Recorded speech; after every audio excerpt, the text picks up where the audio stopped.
Black child told to sit in the back. Crew freezes when they see her name tag. Hello, everyone. Before we begin today's story, I have a small favor to ask. Please hit subscribe and turn on the notification bell so you never miss our channel's new videos. It's quick, free, and the best way to support us in bringing you more dramatic stories. Your support means the world to us. Where are you watching from? Drop your city or country in the comments below. Thank you very much. Now, let's get back to the story. Part 1. The Insult. The cabin was calm rows of silver-gray seats, soft white light pouring from the ceiling. Business class, quiet, efficient, sterile, until one voice cut through the air like metal scraping glass. This isn't your seat. Heads turned. Conversations froze mid-sentence. A blonde woman in a royal blue dress stood from her aisle seat, glaring down at a little black girl who barely reached her shoulder. Ava Carter, 9 years old, wearing a gray hoodie and matching sweatpants, clutched her backpack straps tighter. Her voice came out small but steady. "This is seat 2A, ma'am. It's on my ticket." "Don't lie," the woman snapped, stepping closer. Her perfume hit the air sharp and cold. "I know who's supposed to sit here. Move before I call the crew." Ava blinked, confused, but didn't move. The man in the next seat, a pale-faced executive, pretended to scroll his phone, pretending not to hear. Every eye in the first-class cabin pretended not to see. Then came the touch. The woman's hand pressed against the girl's shoulder, firm, impatient, like she was clearing trash from a table. "You people always think rules don't apply to you," she hissed. Gasps rippled through the cabin. A stewardess in a Navy uniform hurried down the aisle, clipboard in hand. "Ma'am, please don't touch her." But the woman ignored the warning. "Then do your job," she told the attendant. "Put her where she belongs, at the back." Ava's chin lifted. Her dark eyes steadied on the woman's face, not angry, not frightened, just watching, the kind of quiet that made even the cruel feel suddenly visible. Behind her, passengers shifted in their seats. A businessman muttered, "This is getting uncomfortable." A younger woman whispered, "Why isn't anyone stopping this?" But no one stood. The flight attendant hesitated, glancing at the boarding sheet. "Her name's on here," she murmured, almost to herself. But before she could finish, the woman in blue barked, "Do I need to speak to the captain?" The girl's small voice broke the tension. "You don't have to," she said. "I can wait right here." For a second, even the engines sounded distant. The attendant swallowed hard. "Mom, maybe we should double-check." "Don't," the woman interrupted, spinning toward her. "She doesn't belong up here, and you know it." Silence. Cold, stretching silence. Ava sat down slowly, her hands folded in her lap, as if to protect her composure more than her seat. Her fingers brushed the lanyard around her neck, a Navy ID tag with silver letters she hadn't shown anyone yet. One row back, a man whispered, "That's too much. She's just a kid." Another replied, "Yeah, but she shouldn't talk back." The flight attendant's face tightened.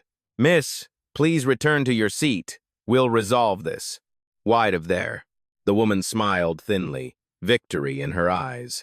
Finally, she turned to walk away. But Ava didn't move. She whispered softly, "My dad said if someone ever tells me I don't belong, I should let them finish." The line landed like a quiet drumbeat, simple, but heavy. The woman turned back, startled, unsure what she'd just heard. Outside, light streamed through the window, slicing across Ava's face. The engines hummed to life. And in that suspended moment between insult and consequence, the cabin felt less like a flight and more like a test of dignity waiting to unfold. The engines steadied, a soft hum underlining the heavy silence that lingered after the confrontation. Ava sat still in seat 2, a small hands folded neatly over her backpack. The woman in blue had returned to her place 2 rows behind, muttering something under her breath about entitlement. But the damage was already done. The air was colder, now thin, with embarrassment no one dared name.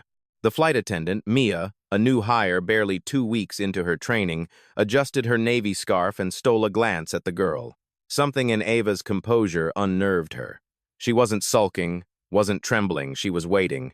Calm, unbothered, like someone who'd seen storms before. Mia bent slightly. "Sweetheart, are you okay?" Ava nodded. "I'm fine, thank you." Her tone was polite, precise, oddly mature. She pulled out a slim tablet from her bag. its case embossed with the silver emblem of Horizon Airlines. Mia noticed it immediately. "That's company issued," she whispered, almost to herself. Ava simply said, "It belongs to my family." From the galley, the lead attendant, Nicole, the same woman who had touched Ava's shoulder earlier, called out sharply, "Mia, I need you up front.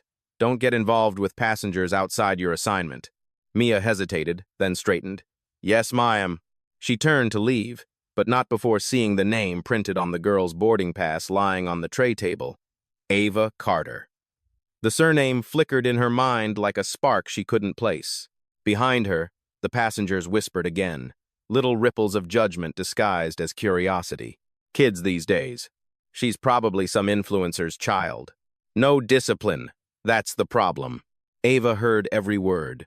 Her eyes stayed on the window, watching clouds drift by. She breathed in quietly one long, steady inhale, the way her father had taught her before every interview, every boardroom, every test. Stay calm. Observe everything. Let people tell you who they are before you answer. From the cockpit, Nicole's voice came over the intercom. "Ladies and gentlemen, we'll be taxiing shortly. Please ensure your seatbelts are fastened." Her tone was smooth, professional, as if nothing had happened minutes ago. Ava glanced at the crew badge pinned to Nicole's uniform as she passed again. Nicole Harris, lead flight officer, and something inside her clicked. She'd heard that name before.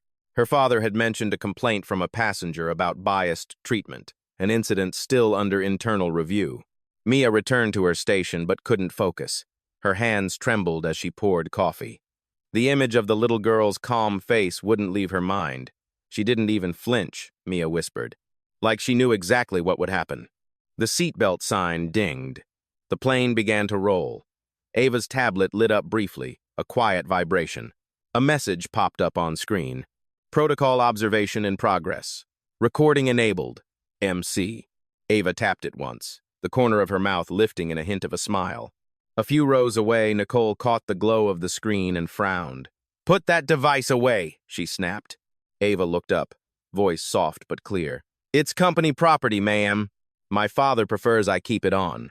"Your father?" Nicole sneered lightly, assuming arrogance. "And who exactly is he?" Ava tilted her head. "You'll find out soon." The words were simple, but they landed like thunder behind her quiet eyes.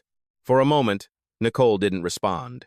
She turned away, scoffing, but her expression flickered something between irritation and unease. The plane lifted into the clouds. Outside, sunlight spilled through the windows, breaking the gloom that had filled the cabin. Ava leaned back, closing her eyes. The voices faded, replaced by the steady rhythm of flight and the faint sound of her father's voice echoing from memory. Sometimes the best way to change the world is to let it show you its worst first. In that calm, she smiled, not out of pride, but certainty, because she knew this flight, and everyone on it, was about to learn exactly who she was. The plane steadied above the clouds, sunlight washing the cabin in sterile gold. Conversations resumed, but quieter, thinner, like everyone was pretending the earlier scene hadn't happened. Pretending was easier. Pretending made people feel civilized. Nicole, the lead attendant, moved briskly down the aisle with a smile sharp enough to cut paper. "Drinks or snacks?" Her tone was sweet again, manufactured, the kind of politeness that hides guilt. But when she reached Ava's row, the smile dropped. "You can't use electronic devices until we reach cruising altitude," she said. Ava looked up, calm. "We're at altitude, ma'am. The seatbelt sign's off." Nicole blinked, then forced another smile. "Still, rules apply to everyone." Ava tilted her head. Yes, they should. The words were quiet, but they hit like a pin in silence. Nicole's jaw tensed. She turned abruptly toward the galley, muttering something under her breath. Across the aisle, a man in a business suit looked over at Ava and whispered, "Smart kid." But his compliment carried a nervous laugh, the kind that says, "Don't make this my problem." 2 rows behind, the woman in blue leaned forward again. "Honestly, why is no one moving her? I paid for this section." Her voice carried. "It's not daycare." Mia, the junior flight attendant, heard it from the beverage cart. Her grip tightened on the handle. She wanted to say something to anyone, but her training echoed in her mind. Never contradict senior staff in front of passengers. Nicole appeared beside her like a shadow. Ignore it. Stay focused, she ordered quietly. The last thing we need is drama. Mia swallowed. But the girl's ticket. I said drop it. Nicole's whisper sliced the air. She's not our priority passenger. That line burned in Mia's ears. Not our priority. The same phrase she'd heard whispered about first-class dress codes, brand image, and guest profiling. She glanced at Ava Gray hoodie, plain sneakers, simple braids, and realized that to this crew, the girl fit every silent box that triggered bias. Meanwhile, Ava opened her tablet again, pretending to watch cartoons. But the camera lens near the top glowed faintly. Inside, the software her father designed was already logging every word spoken around her. Every name, every tone, every phrase that might reveal intent. Nicole stopped by the cockpit door, signaling the pilot. Captain, I have a situation in 2A. Passenger may be seated incorrectly. I'd like permission to verify. The captain, a tall man with years of authority hardened into habit, frowned. We don't want delays, Nicole. She smiled thinly. It won't take long. Mia overheard again. She's a child, she murmured. Nicole didn't even glance her way. That's what makes it easier. Season-hearted bases, and life too. Back at 2A, Ava sat perfectly still, watching sunlight ripple across the wing. The same woman behind her huffed loudly. Unbelievable. They're letting her stay. When Nicole returned, she stood just a little too close. All right, sweetheart, let's see that ticket again. Ava handed it over without a word. Nicole's eyes flicked down, and for a split second, confusion crossed her face. The barcode was marked with a red flag, a status code only corporate accounts carried. This can't be right, she muttered. Where did you get this? My dad sent it, Ava said simply. Nicole raised a brow. And who's your dad? Ava didn't answer. She just looked at her calmly, the way a student waits for a teacher to realize they've made a mistake. Mia appeared again, courage gathering like a storm. Nicole, she said softly, I rechecked the manifest. Seat 2A is confirmed for Ava Carter. That's her name. Nicole's head snapped around. You double-checked my manifest? Yes, Mia said, firmer now. Because it's right there. You can't move her. The older attendant's lips tightened. I'll handle this. But before she could, the intercom above them crackled faintly, just a static hum, nothing more. Yet Ava knew that sound. Her father once told her, when you hear static, it means someone's listening. Nicole returned the ticket abruptly. Fine, but you'll stay quiet for the rest of the flight. Understood? Yes, ma'am. Ava's voice was even. As Nicole walked away, passengers exchanged glances. The tension wasn't gone. It had only changed shape. It hung in the air, thick as turbulence. Mia leaned toward Ava. I don't know who you are, she whispered, but whatever this is, it's bigger than a seat. Ava looked up at her, eyes calm but bright. You're right, she said. It's about how people act when they think no one's watching. Mia froze at the quiet weight of those words. Outside, clouds slid beneath the wings like white silk. Inside, the cabin looked the same, but the balance had shifted.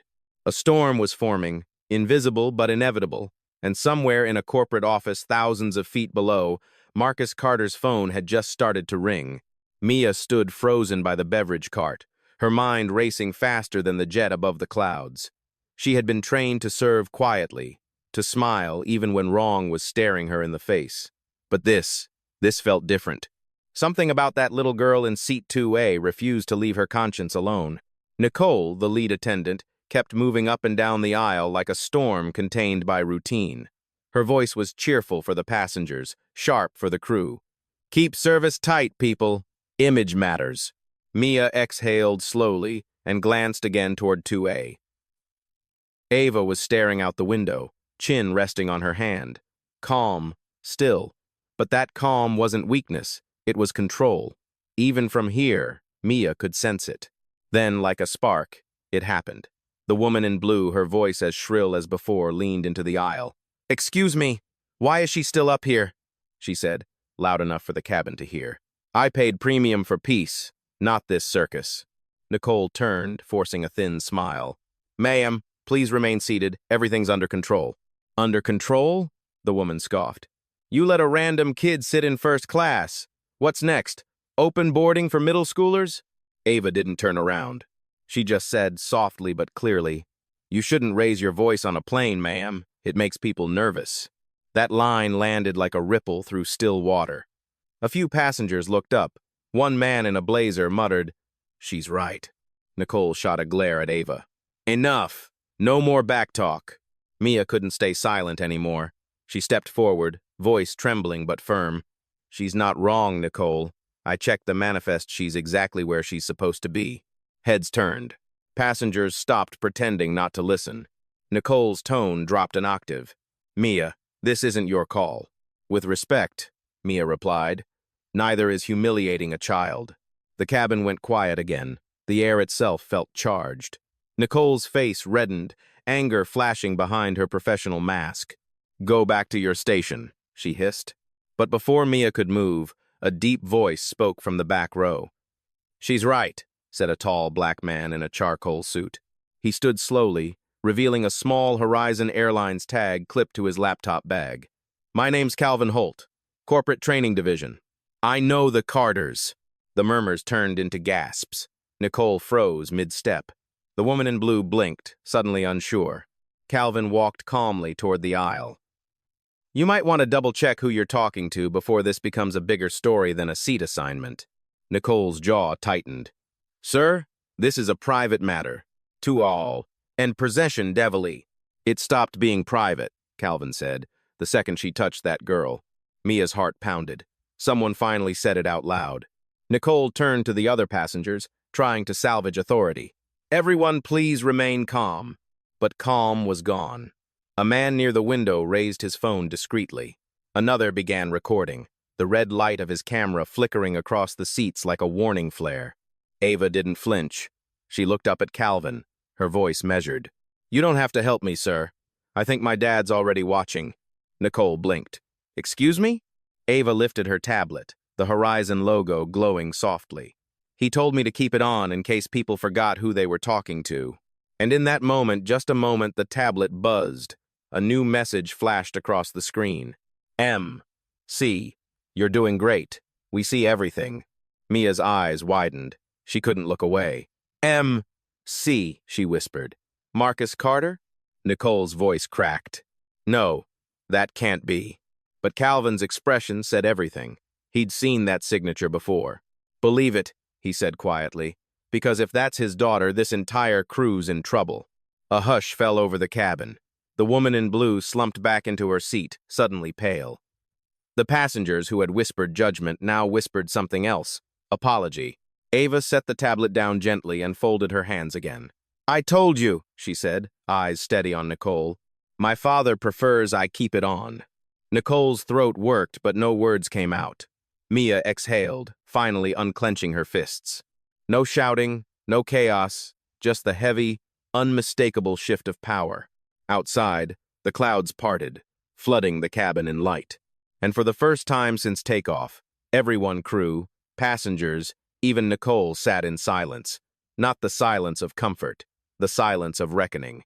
The flight leveled out somewhere above Kansas. A quiet hum filled the cabin, but beneath it, tension simmered like static before a storm. Every passenger felt it, that strange awareness that something irreversible was about to unfold. Nicole stood frozen near the galley, her fingers gripping the drink cart so tightly her knuckles whitened. She had spent 15 years in the sky, trained to stay calm through turbulence and tantrums alike. But this was different. This wasn't a delay or a spilled coffee. This was exposure. Mia sat in the jump seat, hands clasped, heart racing. Calvin Holt had returned to his seat, but his words hung in the air like a verdict. "You might want to double-check who you're talking to." Ava Carter remained quiet. The glow from her tablet reflected in her eyes, calm and unbothered, as if she were watching the world prove her father right. Nicole inhaled sharply, forcing herself into action. "Ladies and gentlemen," she said, her voice wavering slightly, "we'll be starting our in-flight service soon. Please stay seated." Wheeze. But the passengers weren't listening. A middle-aged woman near the window whispered to her husband, "Did you hear what she said? Carter, as in Marcus Carter?" Her husband nodded slowly. The CEO of Horizon? The rumor spread like a flame through dry grass. Within minutes, the cabin had turned into a quiet theater of side glances and muted disbelief. Nicole stormed down the aisle toward 2A, her professionalism cracking.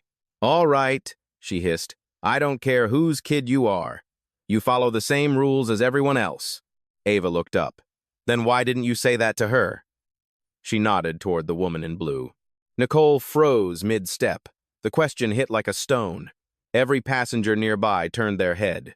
The woman in blue shrank into her seat, clutching her handbag. Mia's voice broke the silence. "Nicole, please." "We're there." But Nicole pressed on, voice rising. "I've done nothing wrong. I've followed procedure."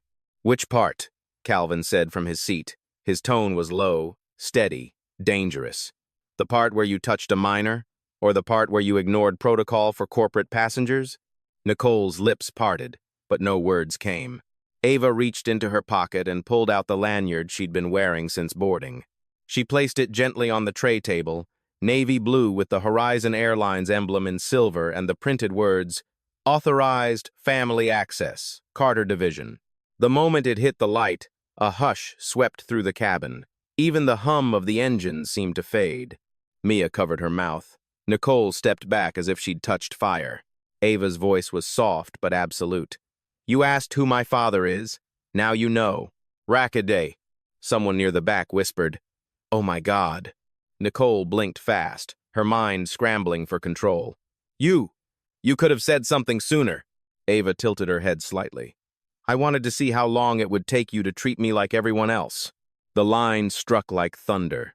The silence that followed wasn't quiet. It was charged, heavy, full of consequences. Mia finally stood, trembling but firm. "Captain," she said into her headset, "we have a confirmed incident in the first-class cabin. Passenger identification verified. Family of the CEO." The captain's voice came back startled. "Copy that. Proceed under observation. Record everything." Nicole's face drained of color. "This isn't what it looks like," she muttered. But the truth was already too loud to contain. The passengers had seen. Phones were out now, though no one dared film openly. Not yet. Ava looked straight ahead, not gloating, not angry, just resolute. "My dad says power isn't about how loud you get," she said quietly. "It's about what you do when everyone else goes quiet." Nicole swallowed hard. "What are you implying?" Ava didn't answer. She just tapped her tablet once. The screen blinked to life, camera icon glowing red. Mia stepped closer, voice low but sure. "She's not implying anything, Nicole. She's documenting." Bolivar 25. The word documenting rippled through the air like a legal threat. Calvin stood again, his voice cutting through the cabin. "If I were you, I'd start preparing an explanation for corporate compliance, because when we land, they'll be waiting." Nicole turned, panic flickering behind her eyes. "You can't just—" "I can," Calvin said flatly. "And so can she." Ava's tablet pinged again. One new message. "M.C. Stay calm. You've done enough. I'm on the line now." She smiled faintly and whispered, "Copy that, Dad." Every head turned at the same time. Nicole froze. Mia's hand trembled against the wall. Somewhere deep inside the cabin's intercom system, a light blinked green, a live connection from corporate headquarters. A voice, calm and commanding, came through the speakers. "This is Marcus Carter, CEO of Horizon Airlines. I believe there's a misunderstanding that needs clearing up." And with that, the breaking point shattered into silence. The intercom crackled once more, a low static rolling across the cabin like thunder before rain. Then came the voice, calm, deep, controlled. "This is Marcus Carter, CEO of Horizon Airlines. I'm speaking from corporate headquarters in Chicago. I understand there's been a situation involving my daughter." The entire cabin froze. Even the air seemed to stop moving. The woman in blue sank into her seat, her face pale as paper. The businessman beside her whispered, "Holy, that's him." In 20 Wud. Nicole stood in the center aisle, mouth slightly open, headset dangling from her ear. For a second, her training failed her completely. She looked less like an authority and more like a mistake caught in real time. "Mr. Carter," she stammered. I wasn't aware. Marcus's voice remained calm, the kind of calm that carried power. You weren't aware that my 9-year-old was being verbally harassed and denied a seat she paid for? Or that your lead attendant physically intimidated a minor? The words hit like hammer blows. Mia stood still by the jump seat, her pulse thundering. She'd seen authority before, but this was different. This was precision, truth sharpened to a blade. Nicole swallowed hard, sweat glistening at her temple. Sir, I assure you— Don't assure me, Miss Harris, Marcus interrupted smoothly. Document it. This entire flight is being monitored under the employee review system you apparently forgot existed. Gasps scattered across the cabin. A few passengers leaned forward, watching as the hierarchy they'd accepted for years flipped in a heartbeat. Calvin Holt, the corporate trainer, stood from his seat, voice steady but firm. Mr. Carter, this is Calvin, corporate division. I can confirm everything. The recording started 20 minutes ago. Good, Marcus replied. Then let's proceed. Nicole blinked rapidly. Proceed? Sir, you can't just— You mean I can't enforce corporate policy from 10,000 feet away? Marcus's tone carried no anger, just certainty. Watch me. The seatbelt sign pinged overhead, not for turbulence, but for silence. A coded signal, part of Horizon's internal discipline system. Most passengers had never seen it used. Mia's headset buzzed. A voice from ground control came through quietly. Protocol 6 is active. The CEO has assumed authority. Crew under review. Nicole's face drained of color. This can't be happening. But it was. The digital tablet on the wall lit up, streaming a live feed from Chicago headquarters. The Horizon emblem glowed behind Marcus Carter's desk, sleek, golden corporate power embodied in calm posture and measured eyes. He looked directly into the camera, which now projected onto the cabin monitor for all to see. Good afternoon, passengers. My apologies for the disruption. It seems bias found its way onto one of my flights. The line hit like a jolt of electricity. A woman gasped. Another whispered, "He said it." Marcus continued, every syllable deliberate. Our company does not tolerate misconduct. Not in the sky, not on the ground. And today, accountability will not wait until landing. Nicole stepped forward, trembling. Sir, please, there's been a misunderstanding, the passenger was. A child, Marcus cut in. My child. And you treated her like a trespasser. Her lips parted, but no sound came out. Mia, still standing by the wall, caught Ava's gaze. The girl didn't smile, didn't gloat. She just nodded once, as if to say, this is what fairness looks like. Marcus leaned slightly forward on the screen. Effective immediately. Lead Flight Officer Nicole Harris is relieved of duty pending investigation for misconduct and violation of passenger conduct policy. Captain, confirm compliance. I canged does'm. The captain's voice came through the intercom, strained but clear. Confirmed, sir. Thank you. Please note that Mia Thompson, flight attendant trainee, is commended for integrity in escalating this incident correctly. Her name will be noted in the report. Mia blinked, tears rising fast. The entire cabin began to murmur, some in shock, some in quiet approval. Nicole tried to speak, voice trembling. You can't just— I can, Marcus replied. And I just did. Silence fell again. The power dynamic had shifted completely. Then he turned his gaze slightly toward the camera and somehow toward everyone watching. Let this moment be clear, he said. You don't have to shout to make change. You just have to be willing to stand in truth, even at 30,000 feet. Ava's tablet blinked once more. Transmission complete. Logged. The screen faded to black, leaving the reflection of faces that had just witnessed justice unfold in real time. Mia exhaled slowly. Nicole slumped against the wall, the reality of her career unraveling midair. Ava reached for her apple juice, calm as ever. He told me to stay calm, she murmured, more to herself than anyone. Now I understand why. Outside, the clouds stretched endlessly beneath the plane, soft, bright, and silent, like peace reclaiming the sky. The cabin lights dimmed slightly, a soft amber glow replacing the harsh white glare that had filled the tense air. Outside, sunlight spilled across the wings, painting the clouds below in gold. But inside, no one moved. Every passenger, every attendant, sat still, their eyes fixed on the small figure in seat 2A. Ava Carter didn't speak. She didn't need to. Her silence was louder than every insult that had filled this cabin just an hour ago. Nicole Harris, once the voice of authority, now stood off to the side, stripped of command, headset hanging loose around her neck. Her eyes darted toward Ava, then toward the flight deck door, searching for a way to rewind time that no longer existed. The captain's voice came over the intercom again, steady but subdued. "Ladies and gentlemen, we appreciate your patience. Please remain seated as we continue at cruising altitude." Even he sounded careful, like every word might echo into a meeting room later. Mia glanced at Ava and smiled faintly. "You okay?" she whispered. Ava nodded, eyes calm. "I told my dad I'd handle it quietly." Mia shook her head, a little stunned. "You really did." From behind them, the woman in blue cleared her throat. Her earlier confidence was gone. Her voice cracked as she tried to speak. I didn't mean to upset anyone," she said softly. "I just thought—" Ava turned, polite but firm. "You thought I didn't belong here." The woman blinked, stammering. "It's okay," Ava interrupted, voice gentle but steady. "You're not the first one. Mine. Enrested." The tone wasn't defiant. It was sad, mature, the kind of grace no child should have to learn so young. Passengers looked down, some ashamed, some deeply moved. Calvin Holt watched quietly from 2 rows back, arms folded.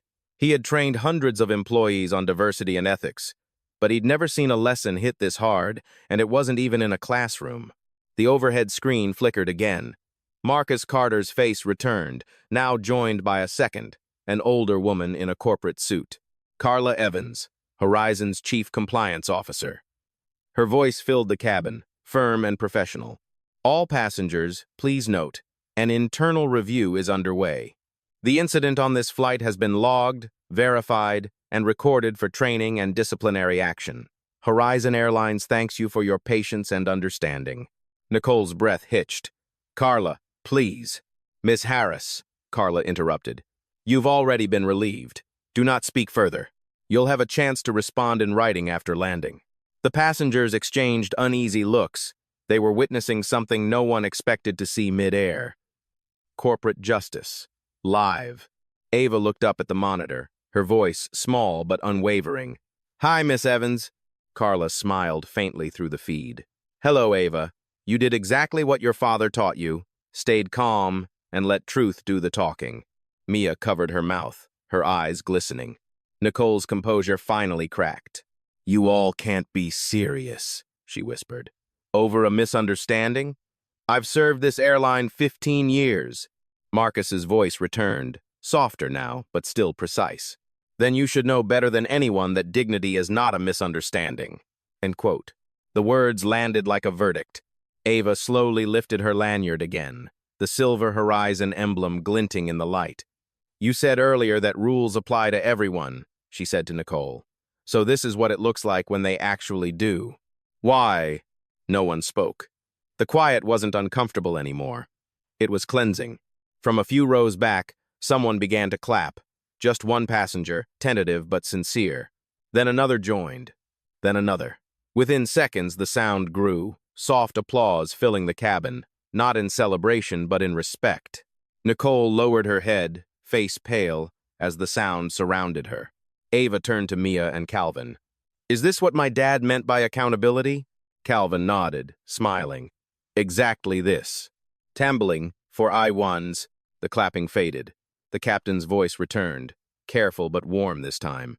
"On behalf of Horizon Airlines, we thank our passengers for their cooperation. We are honored to serve you. All of you." Ava leaned back in her seat, the corners of her lips lifting in the smallest, quietest smile. "That's better," she murmured. Mia chuckled softly, wiping a tear. "You just changed the way people think, kid." Ava looked out the window at the sunlit horizon. "Not yet," she said. "But maybe we just started." Outside, the sky stretched wide and endless, clean, bright, and honest, like a promise kept. The applause faded into a hush, like waves retreating after a storm. For a long moment, no one moved. The hum of the engines filled the silence, steady, relentless, indifferent. Nicole Harris, once unshakable, now stood at the back of the cabin, headset dangling uselessly from her hand. Her name badge caught the light as if mocking her. She opened her mouth, trying to form words, but nothing came. Mia approached carefully, not triumphant, but resolute. "Miss Harris," she said softly, "the captain's requested you remain seated for the rest of the flight." Nicole blinked. "You can't just bench me like a child." Mia's voice was steady now. "No one's benching you. You're just being held accountable." Passengers pretended to look elsewhere, but their ears stayed sharp. Everyone knew they were witnessing something bigger than airline protocol. They were watching a system fold under its own arrogance. Calvin Holt stood, his Horizon ID visible against his suit. "For the record," he said clearly, "this isn't punishment. It's clarity. What happened here shouldn't have happened anywhere." Nicole sank into the jump seat, her confidence unraveling thread by thread. "I didn't mean to," she whispered. "It was just instinct." "Exactly," Calvin replied. "That's the problem." Ava turned slightly, looking toward her without bitterness. "You thought I didn't belong here," she said gently. "But this seat isn't about who looks like they fit. It's about who earned the right to be here." The woman in blue silence since the reveal covered her face, murmuring, "I'm so sorry, sweetheart." Ava nodded once. "Thank you. No vengeance, no gloating, just grace. The kind that cuts deeper than anger ever could." From the cockpit, the captain's voice came through again, firmer now. "Ladies and gentlemen, we're making our descent into Chicago shortly. Please remain seated for the remainder of the flight." Mia took a deep breath and turned to Ava. "You really kept your cool, you know that?" Ava smiled faintly. "Dad says calm is louder than shouting." Mia laughed quietly. "He's right." Calvin leaned down beside Ava's seat. "When we land, there'll be a team waiting. They'll handle the rest." "The fighter," Ava nodded. "He told me. I just had to hold the line until then." Her tablet buzzed one last time. A message appeared across the screen. "M.C. Proud of you. See you at the gate." Ava's eyes softened. "Copy that." The clouds outside thickened as the plane dipped lower. Chicago glimmered in the distance, skyscrapers rising like sentinels beneath a pale sky. Nicole sat quietly, staring at her reflection in the window. The woman who once ruled the cabin now looked small against the endless clouds. She wasn't just grounded, she was undone.